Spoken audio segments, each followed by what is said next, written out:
Un cours en miracle, 288 livres d'exercices pour étudiants, partie 1, leçons de 180 à 185. Introduction aux leçons 181 à 200. Nos quelques prochaines leçons ont pour but particulier d'affermir ton désir de rendre fort ton faible engagement, de fondre tes buts dispersés en une seule intention. Un dévouement total tout le temps ne t'est pas encore demandé. Mais il t'est demandé de t'exercer maintenant à atteindre le sentiment de paix qu'un tel engagement unifié t'offrira, ne serait-ce que par intermittence. C'est de faire cette expérience qui assure que tu seras totalement désireux de suivre la voie que le cours présente. Nos leçons sont spécialement conçues pour des horizons qui vont s'élargissant et une approche directe des blocages particuliers qui gardant ta vision étroite et trop limitée pour te laisser voir la valeur de notre but. Nous essayons maintenant de lever ces blocages, si brièvement que ce soit. Les mots seuls ne peuvent pas communiquer le sentiment de délivrance qu'apporte leur levée. Mais l'expérience de liberté et de paix qui vient quand tu abandonnes le contrôle serré de ce que tu vois parle d'elle-même. Ta motivation s'intensifiera à tel point que les mots n'auront plus beaucoup d'importance. Tu seras sûr de ce que tu veux, et de ce qui est sans valeur. Ainsi nous commençons notre voyage au-delà des mots en nous concentrant d'abord sur ce qui entrave encore tes progrès. L'expérience de ce qui existe au-delà de la défensive reste au-delà de ta portée tant qu'elle est niée. Elle peut être là, mais tu ne peux en accepter la présence. Ainsi essayons-nous maintenant d'aller passer toutes les défenses pour un court moment chaque jour. Rien de plus n'est demandé, parce qu'il n'est besoin de rien de plus. Ce sera assez pour garantir que le reste viendra. Leçon 181. J'ai confiance en mes frères, qui ne font qu'un avec moi. Il est essentiel que tu aies confiance en tes frères pour établir et soutenir ta foi en ton aptitude à transcender le doute et le manque de surconviction en toi. Quand tu attaques un frère, tu proclames qu'il est limité par ce que tu as perçu en lui. Tu ne regardes pas au-delà de ses erreurs. Plutôt, elles sont magnifiées et deviennent des blocages à la prise de conscience du soi qui réside au-delà de tes propres erreurs, passer ses apparents péchés aussi bien que les tiens. La perception a un point de mire. C'est cela qui rend cohérent ce que tu vois. Change seulement ce point de mire et ce que tu verras changera en conséquence. Ta vision alors changera pour appuyer l'intention qui a remplacé celle que tu avais auparavant. Cesse de te concentrer sur les péchés de ton frère et tu fais l'expérience de la paix qui vient de la foi en l'impeccabilité. Cette foi reçoit son seul appui sûr de ce que tu vois en autrui par-delà ses péchés. Car ces erreurs, si c'est sur cela que tu te concentres, témoignent des péchés en toi. Et tu ne transcendras pas leur vue et ne verras pas l'impeccabilité qui se trouve au-delà. Par conséquent, pendant les exercices d'aujourd'hui, nous laissons d'abord tous ces petits points de mire faire place à notre grand besoin de laisser notre impeccabilité devenir apparente. Nous instruisons notre esprit que c'est cela que nous cherchons, et seulement cela, juste un petit moment. Nous ne nous soucions pas de nos buts futurs. Et ce que nous avons vu un instant auparavant n'a aucun intérêt pour nous pendant cet intervalle de temps où nous nous exerçons à changer notre intention. Nous recherchons l'innocence et rien d'autre. Nous la recherchons sans autre souci que maintenant. Ton intérêt pour des buts passés et futurs a grandement compromis tes chances de succès. Tu t'es beaucoup préoccupé de l'extrême différence entre les buts que ce cours préconise et ceux que tu avais auparavant. Tu as aussi été chagriné par la pensée déprimante et contraignante que même si tu devais réussir, tu finirais inévitablement par perdre à nouveau ton chemin. Quelle importance cela pourrait-il avoir? Car le passé a disparu, le futur n'est qu'imaginé. Ces préoccupations ne sont que des défenses contre le présent changement du point de mire de la perception. Rien de plus. Nous abandonnons un petit moment ces inutiles limitations. Nous ne nous tournons pas vers des croyances passées, et ce que nous croirons ne viendra pas nous troubler maintenant. Nous entrons dans ce temps d'exercice avec une seule intention, contempler l'impeccabilité au-dedans. Nous reconnaissons que nous avons perdu ce but si la colère nous bloque le chemin sous quelque forme que ce soit. Et si les péchés d'un frère nous viennent à l'esprit, cette focalisation trop étroite bornera notre vue et tournera notre regard sur nos propres erreurs, que nous magnifierons et appellerons nos péchés. Donc, pour un petit moment, sans égard au passé ni au futur, si de tels blocages devaient se présenter, nous les transcendrons en instruisant nos esprits de changer leur point de mire, en disant : ce n'est pas cela que je voudrais regarder. J'ai confiance en mes frères, qui ne font qu'un avec moi. Nous utiliserons aussi cette pensée pour nous protéger tout le long de la journée. Nous ne poursuivons pas de but à long terme. Chaque fois qu'une obstruction semble nous bloquer la vision de notre impeccabilité, nous chercherons seulement la cessation un instant de la misère que la concentration sur le péché apportera, et qui, incorrigée, restera. Nous ne demandons pas non plus de fantasmes, car ce que nous cherchons à voir est réellement là. Et quand notre point de mire ira au-delà des erreurs, nous contemplerons un monde entièrement sans péché. Quand voir cela sera tout ce que nous voulons voir, quand ce sera tout ce que nous cherchons au nom de la perception vraie, alors les yeux du Christ seront les nôtres inévitablement. Et l'amour qu'il ressent pour nous devient le nôtre également. Cela deviendra la seule chose que nous verrons reflétée dans le monde et en nous-mêmes. Le monde qui autrefois proclamait nos péchés devient la preuve que nous sommes sans péché. Et notre amour pour chacun de ceux que nous regardons témoigne de notre souvenir du Saint Soi qui ne connaît pas le péché et qui ne pourrait jamais concevoir quoi que ce soit sans son impeccabilité. C'est ce souvenir que nous recherchons tandis que nous tournons nos esprits vers les exercices d'aujourd'hui. Nous ne regardons ni en avant ni en arrière. Nous regardons droit dans le présent. Et nous faisons confiance à l'expérience que nous demandons maintenant. Notre impeccabilité n'est que la volonté de Dieu. En cet instant notre vouloir ne fait qu'un avec le sien. Leçon 182. Je serai calme un instant et rentrerai chez moi. Dans ce monde où tu sembles vivre, tu n'es pas chez toi. Et quelque part dans ton esprit, tu connais que c'est vrai. Un souvenir de chez toi continue de te hanter, comme s'il y avait un endroit qui appelait ton retour, bien que tu ne reconnaisses pas la voix, ni ce que c'est que cette voix te rappelle. Or tu te sens comme un étranger ici, d'un ailleurs tout à fait inconnu. Rien de si défini que tu puisses dire avec certitude que tu es un exilé ici. Juste un sentiment persistant, parfois rien de plus qu'une légère pulsation, pas plus qu'un vague souvenir en d'autres moments, que tu écartes activement mais qui est sûr de venir à l'esprit à nouveau. Il n'en est pas un qui ne sache de quoi nous parlons. Or certains essaient d'écarter leur souffrance par des jeux auxquels ils jouent pour occuper leur temps et garder loin d'eux leur tristesse. D'autres nieront qu'ils sont tristes, qui ne reconnaissent pas du tout leurs larmes. D'autres encore maintiendront que ce dont nous parlons est une illusion, pas plus digne de considération qu'un simple rêve. Or qui, en toute honnêteté, sans défensive ni tromperie de soi, nierait qu'il comprend les mots que nous disons. Nous parlons aujourd'hui pour quiconque parcourt ce monde, car il n'est pas chez lui. Il va d'un pas incertain dans une quête sans fin, cherchant dans les ténèbres ce qu'il ne peut trouver, ne reconnaissant pas ce que c'est qu'il cherche. Il fait un millier de demeures, mais nul ne satisfait son esprit agité. Il ne comprend pas qu'il bâtit en vain. La demeure qu'il cherche ne peut pas être faite par lui. Il n'y a pas de substitut au ciel. Tout ce qu'il a jamais fait est l'enfer. Tu penses peut-être que c'est la demeure de ton enfance que tu voudrais retrouver ?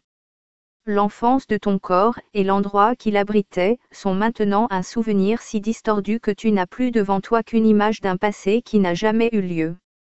Or il y a un enfant en toi qui cherche la maison de son père et qui connaît qu'il est un étranger ici. Cette enfance est éternelle, avec une innocence qui durera à jamais. Là où cet enfant ira est terre sainte. C'est sa sainteté qui illumine le ciel et qui apporte sur terre le pur reflet de la lumière d'en haut, dans laquelle la terre et le ciel sont joints en un. C'est cet enfant en toi que ton père connaît comme étant son propre fils. C'est cet enfant qui connaît son père. Il désire retourner chez lui si profondément, si incessamment, que sa voix t'implore de le laisser se reposer un moment. Il ne demande rien de plus que juste quelques instants de répit, juste un intervalle pendant lequel il puisse retourner respirer à nouveau l'air sain qui remplit la maison de son père.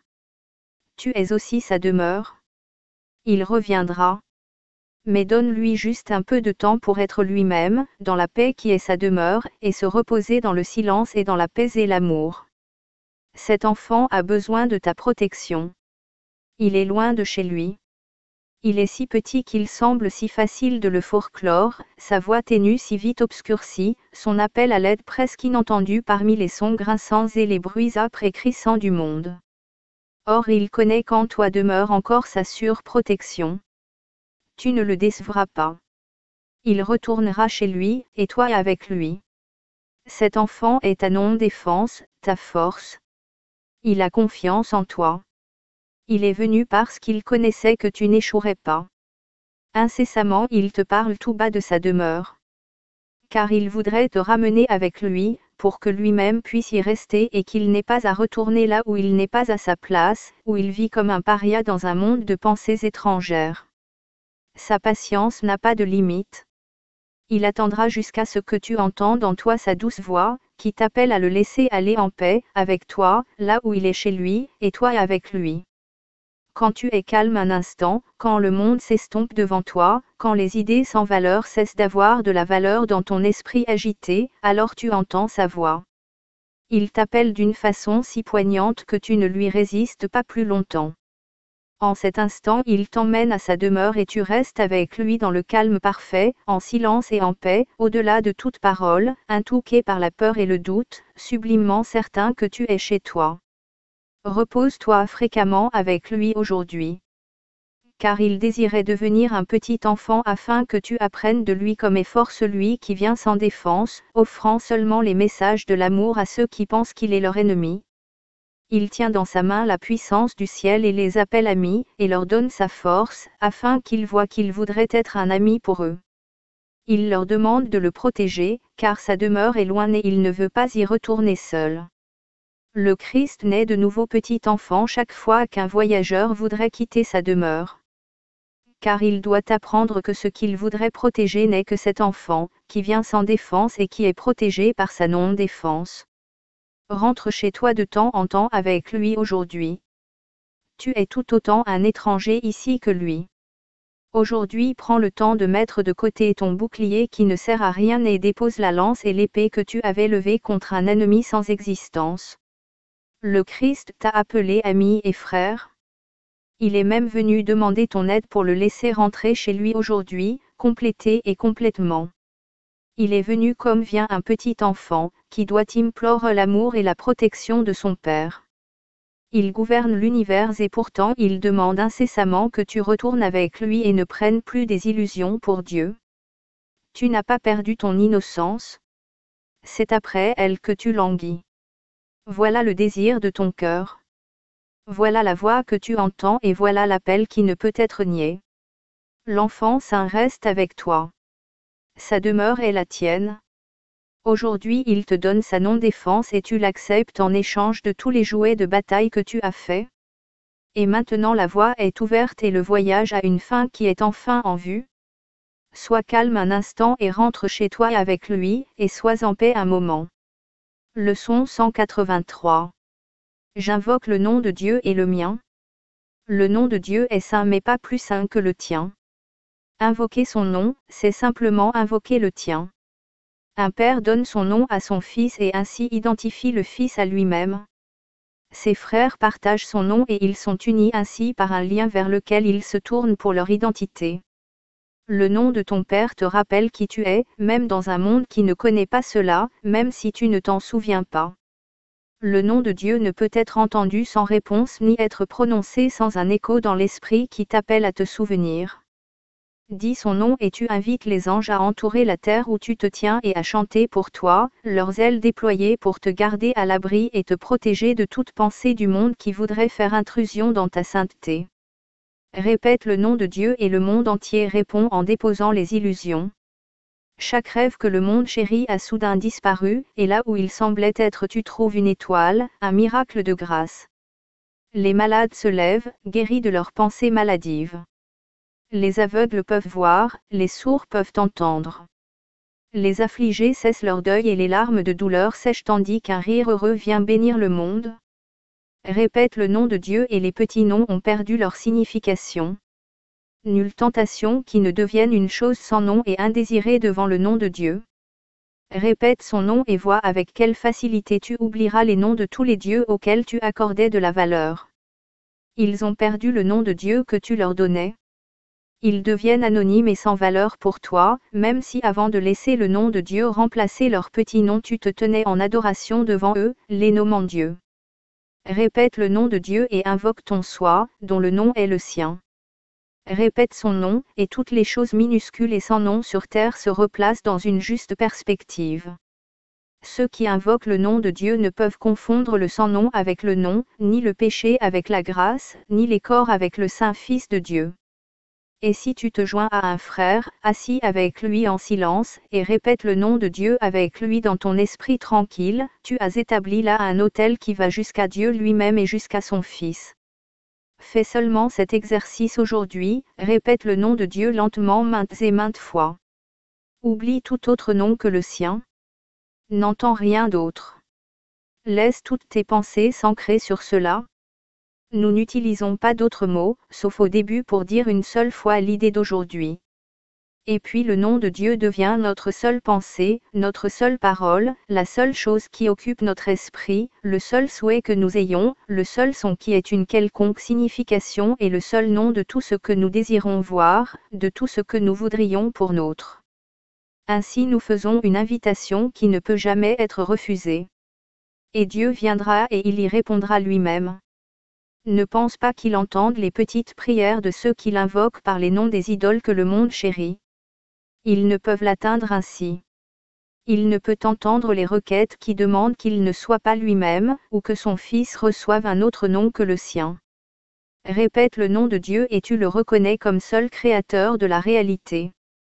Tu reconnais aussi que son Fils fait partie de lui et qu'il crée en son nom. Assieds-toi en silence et laisse son nom devenir l'idée qui englobe tout et qui absorbe ton esprit complètement. Fais taire toutes tes pensées, hormis celle-ci. Et à toute autre pensée, réponds par celle-ci, et vois le nom de Dieu remplacer les 1000 petits noms que tu donnais à tes pensées, ne te rendant pas compte qu'il n'y a qu'un nom pour tout ce qui est et tout ce qui sera. Aujourd'hui tu peux atteindre un état dans lequel tu feras l'expérience du don de la grâce. Tu peux échapper de tout esclavage du monde et donner au monde la même délivrance que tu as trouvée. Tu peux te rappeler ce que le monde a oublié et lui offrir ton propre souvenir. Tu peux accepter aujourd'hui le rôle que tu joues dans son salut, aussi bien que dans le tien. Et les deux peuvent être accomplis parfaitement. Tourne-toi vers le nom de Dieu pour ta délivrance et elle t'est donnée. Aucune autre prière que celle-là n'est nécessaire, car elle les tient toutes en elle-même. Les mots sont insignifiants et il n'est plus besoin d'aucune requête quand le Fils de Dieu invoque le nom de son Père. Les pensées de son Père deviennent les siennes. Il réclame tout ce que son Père a donné, donne encore et donnera à jamais. Il l'invoque pour laisser toutes les choses qu'il pensait avoir faites être maintenant sans nom, et à leur place le saint nom de Dieu devient son jugement de leur non-valeur. Toutes les petites choses se taisent. Les petits sons ne font plus maintenant aucun son. Les petites choses de la terre ont disparu. L'univers ne consiste plus en rien, sauf le Fils de Dieu qui invoque son Père. Et la voix de son Père répond, au saint nom de son Père. Dans cette relation éternelle et calme, où la communication transcende de loin toute parole, et pourtant dépasse en profondeur et en hauteur tout ce que les mots pourraient jamais exprimer, est la paix éternelle. Au nom de notre Père, nous voudrions faire l'expérience de cette paix aujourd'hui. Et en son nom, elle nous sera donnée. Leçon 184. Le nom de Dieu est mon héritage. Tu vis par symbole. Tu as inventé des noms pour chaque chose que tu vois. Chacune devient une entité séparée, identifiée par son propre nom. Par là tu la retranches de l'unité. Par là tu désignes ses attributs particuliers et tu la distingues des autres choses en accentuant l'espace qui l'entoure. Tu poses cet espace entre toutes les choses auxquelles tu donnes un nom différent, tous les événements en fonction du lieu et du temps, tous les corps qui sont salués par un nom. Cet espace que tu vois distinguant toutes choses les unes des autres est le moyen par lequel la perception du monde s'accomplit. tu vois quelque chose où il n'y a rien, et tu ne vois rien aussi où il y a l'unité, un espace entre toutes choses et toi. Ainsi tu penses avoir donné la vie dans la séparation. Par cette division tu penses être établi comme unité qui fonctionne avec une volonté indépendante. Quels sont ces noms par lesquels le monde devient une série d'événements distincts, de choses désunies, de corps gardés à part contenant des fragments d'esprit comme conscience séparée. Tu leur as donné ces noms, établissant la perception telle que tu la souhaitais. Aux choses sans nom des noms furent donnés, et ainsi une réalité leur fut donnée aussi. Car ce qui est nommé est doté d'une signification et sera alors considéré comme signifiant, une cause d'effet véritable, avec des conséquences qui lui sont inhérentes. C'est ainsi que la réalité est faite par une vision partielle, délibérément dressée contre la vérité donnée. Son ennemi est l'entièreté. Elle conçoit des petites choses et les regarde. Et un manque d'espace, un sentiment d'unité ou une vision qui voit différemment, deviennent la menace qu'elle doit vaincre, avec laquelle elle doit entrer en conflit et qu'elle doit nier. Or cette autre vision reste encore une direction naturelle dans laquelle l'esprit peut canaliser sa perception. Il est difficile d'enseigner à l'esprit un millier de noms étrangers, et des milliers de plus. Or tu crois que c'est ce qu'apprendre signifie, que c'est son seul but essentiel par lequel la communication s'accomplit et des concepts peuvent être partagés de façon signifiante. Telle est la somme de l'héritage que le monde attribue. Et chacun de ceux qui apprennent à penser que c'est ainsi accepte les signes et les symboles qui témoignent que le monde est réel. C'est cela qu'il représente. Il ne laisse aucun doute que ce qui est nommé est bien là. Cela peut être vu, tel qu'anticipé. Ce qui nie que c'est vrai n'est qu'illusion, car c'est l'ultime réalité. C'est folie que de le mettre en question, c'est une preuve de santé d'esprit que d'en accepter la présence. Tel est l'enseignement du monde. C'est une phase d'apprentissage par laquelle tous ceux qui viennent doivent passer. Mais plus tôt ils perçoivent sur quoi elle repose, combien ses prémices sont contestables, combien ses résultats sont douteux, plus tôt ils remettent en question ses effets. Un apprentissage qui s'arrête à ce que le monde enseigne s'arrête en deçà de la signification. À sa juste place, il sert de point de départ d'où un autre genre d'apprentissage peut commencer, où une nouvelle perception peut être gagnée et où tous les noms arbitraires que le monde attribue peuvent être retirés au fur et à mesure qu'ils sont mis en doute. Ne pense pas que tu aies fait le monde. Les illusions, si. Mais ce qui est vrai sur la terre comme au ciel est au-delà de ta dénomination. Quand tu fais appel à un frère, c'est à son corps que tu fais appel. Sa véritable identité t'est cachée par ce que tu crois qu'il est réellement. Son corps répond à ce par quoi tu l'appelles, car son esprit consent à prendre pour sien le nom que tu lui donnes. Ainsi son unité est-elle deux fois niée, car tu le perçois séparé de toi, et lui acceptes ce nom séparé comme sien. Il serait certes étrange si l'on te demandait d'aller au-delà de tous les symboles du monde, et de les oublier à jamais, tout en te demandant d'assumer une fonction d'enseignant. Tu as besoin d'utiliser les symboles du monde pour un temps. Mais ne te laisse pas tromper aussi par eux. Ils ne représentent rien du tout et durant les exercices c'est cette pensée qui t'en délivrera. Ils deviennent de simples moyens te permettant de communiquer d'une façon que le monde peut comprendre, mais tu reconnais que ce n'est pas l'unité où la véritable communication peut se trouver. C'est donc que tu as besoin chaque jour d'intervalles durant lesquels l'apprentissage du monde devient une phase transitoire, une prison de laquelle tu sors dans la lumière du soleil en oubliant les ténèbres. Ici tu comprends la parole, le nom que Dieu t'a donné, la seule identité que partage toute chose, la seule reconnaissance de ce qui est vrai. Puis tu retournes dans les ténèbres, non pas parce que tu les penses réelles, mais seulement pour en proclamer l'irréalité en des termes qui ont encore une signification dans le monde que gouvernent les ténèbres. Utilise tous les petits noms et symboles qui décrivent le monde des ténèbres. Mais ne les accepte pas comme ta réalité. Le Saint-Esprit les utilise tous, mais il n'oublie pas que la création a un seul nom, une seule signification et une source indivisée qui unifie toute chose en elle-même. Utilise tous les noms que le monde leur attribue par simple commodité, or n'oublie pas qu'ils partagent le nom de Dieu avec toi. Dieu n'a pas de nom. Et pourtant son nom devient la leçon finale qui dit que toutes choses ne font qu'un, et c'est à cette leçon que prend fin tout apprentissage. Tous les noms sont unifiés, tout espace est empli du reflet de la vérité. Chaque fossé est comblé, et la séparation guérie. Le nom de Dieu est l'héritage qu'il a donné à ceux qui ont choisi que l'enseignement du monde prenne la place du ciel.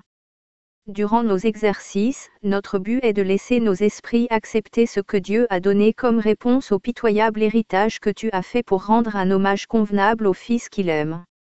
Nul ne peut échouer qui cherche la signification du nom de Dieu. L'expérience doit venir s'ajouter à la parole. Mais d'abord tu dois accepter le nom pour toute la réalité, et te rendre compte que les nombreux noms que tu as donnés à ces aspects ont distordu ce que tu vois mais n'ont pas du tout interféré avec la vérité.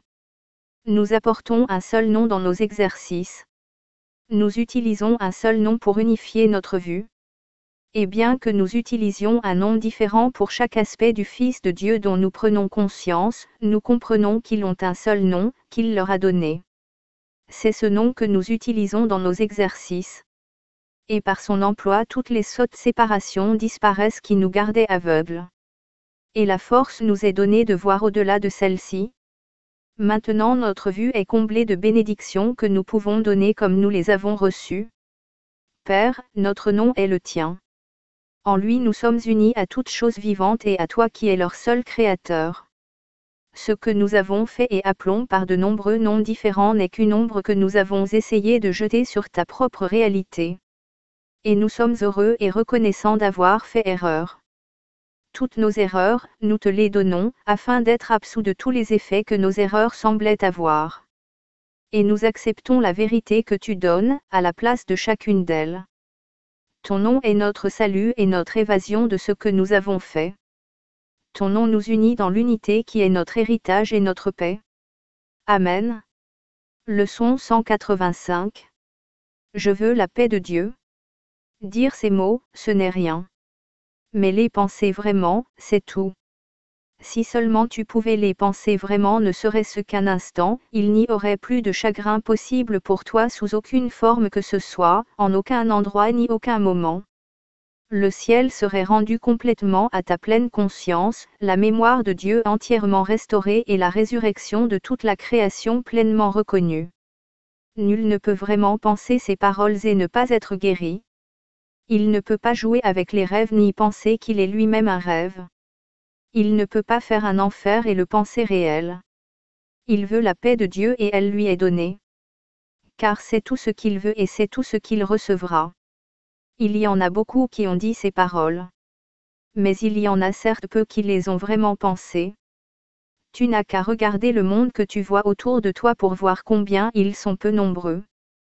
Le monde serait complètement changé s'il s'en trouvait deux qui s'accordaient à dire que ces mots expriment la seule chose qu'ils veulent. Deux esprits ayant une même intention deviennent si forts que ce qu'ils veulent devient la volonté de Dieu. Car les esprits ne peuvent se joindre que dans la vérité. Dans les rêves, il n'en est pas deux qui puissent partager la même intention. Pour chacun, le héros du rêve est différent, le résultat voulu n'est pas le même pour les deux. Perdant et gagnant alternent simplement en motifs changeants selon que le rapport entre gain et perte et entre perte et gain prend un aspect différent ou une autre forme. Or le rêve ne peut apporter qu'un compromis. Parfois il prend la forme de l'union, mais seulement la forme. La signification doit échapper au rêve, car faire des compromis est le but de rêver. Les esprits ne peuvent s'unir dans les rêves. Ils ne font que marchander. Or quel marché peut leur donner la paix de Dieu? Les illusions viennent prendre sa place. Et ce qu'il signifie est perdu pour les esprits endormis, résolus au compromis, chacun à son gain et à la perte de l'autre.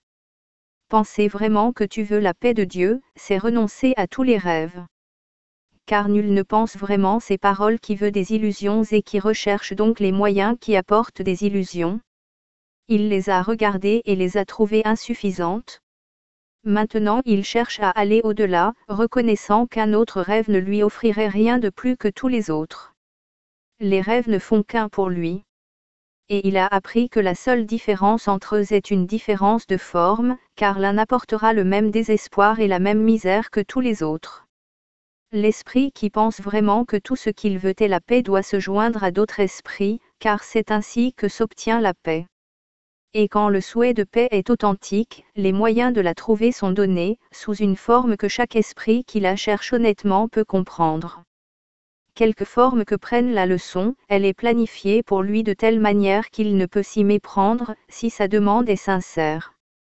Mais s'il demande sans sincérité, il n'y a aucune forme sous laquelle la leçon puisse être acceptée et véritablement apprise. Consacrons aujourd'hui nos exercices à reconnaître que nous pensons vraiment les paroles que nous disons. Nous voulons la paix de Dieu.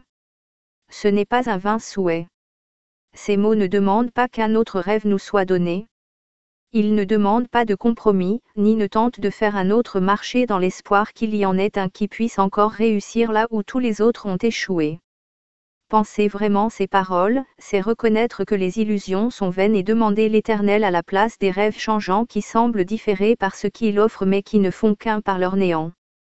Aujourd'hui consacre tes périodes d'exercice à rechercher avec soin dans ton esprit les rêves que tu chéris encore. Que demandais-tu dans ton cœur ? Oublie les mots que tu utilises pour faire tes requêtes. Considère seulement que ce que tu crois te réconfortera et t'apportera le bonheur. Mais ne te laisse pas chagriner par les illusions restantes, car ce n'est pas leur forme qui importe maintenant. Ne laisse pas certains rêves être plus acceptables, réservant la honte et le secret pour d'autres. Ils ne font qu'un. Et ne faisant qu'un, la même question devrait être posée pour tous, est-ce cela que je voudrais avoir, à la place du ciel et de la paix de Dieu? Voilà le choix que tu fais. Ne t'y trompe pas, il n'en va pas autrement. En cela il n'y a pas de compromis possible. Tu choisis la paix de Dieu ou tu as demandé des rêves. Et les rêves viendront comme tu les as demandés. Or la paix de Dieu viendra tout aussi certainement, et pour rester à jamais avec toi. Elle ne disparaîtra pas à chaque détour ou à chaque tournant de la route, pour reparaître ensuite, non reconnue, sous des formes qui varient et changent à chaque pas que tu fais. Tu veux la paix de Dieu? Comme la veulent aussi tous ceux qui semblent chercher les rêves. Pour eux aussi bien que pour toi, tu ne demandes que cela quand tu fais cette requête avec une profonde sincérité. Car ainsi tu touches à ce qu'ils veulent réellement et tu joins ta propre intention à ce qu'ils cherchent par-dessus tout, qui leur est peut-être inconnu mais est sûr pour toi. Tu as été faible par moments, incertain de ton but et ne sachant pas ce que tu voulais, ou le chercher et vers qui te tourner pour avoir de l'aide dans tes tentatives. L'aide t'a été donnée. Ne voudrais-tu pas t'en servir en la partageant? Nul ne peut échouer qui cherche vraiment la paix de Dieu. Car il demande simplement de ne plus se tromper lui-même en se niant à lui-même ce qui est la volonté de Dieu. Qui peut rester insatisfait qui demande ce qu'il a déjà? Qui pourrait rester sans réponse qui demande une réponse qu'il lui appartient de donner? La paix de Dieu est à toi. Pour toi la paix a été créée, à toi donnée par son Créateur et établie comme son propre don éternel. Comment peux-tu échouer quand tu demandes seulement ce qu'il veut pour toi? Et comment ta requête pourrait-elle être limitée à toi seul? Aucun don de Dieu ne peut être non partagé. C'est cet attribut qui met les dons de Dieu à part de chaque rêve qui a jamais semblé prendre la place de la vérité. Nul ne peut perdre et chacun doit gagner chaque fois qu'un don de Dieu quel qu'il soit a été demandé et reçu par qui que ce soit. Dieu ne donne que pour unir. Enlever est insignifiant pour lui. Et quand cela sera tout aussi insignifiant pour toi, tu pourras être sûr que tu partages une seule volonté avec lui et lui avec toi. Et tu connaîtras aussi que tu partages une seule volonté avec tous tes frères, dont l'intention est la tienne. C'est cette seule intention que nous recherchons aujourd'hui en unissant nos désirs aux besoins de chaque cœur, à l'appel de chaque esprit, à l'espoir qui réside au-delà du désespoir, à l'amour que l'attaque voudrait cacher, à la fraternité que la haine a cherché à rompre, mais qui reste encore telle que Dieu l'a créée. Avec une telle aide à nos côtés, pouvons-nous échouer aujourd'hui quand nous demandons que la paix de Dieu nous soit donnée?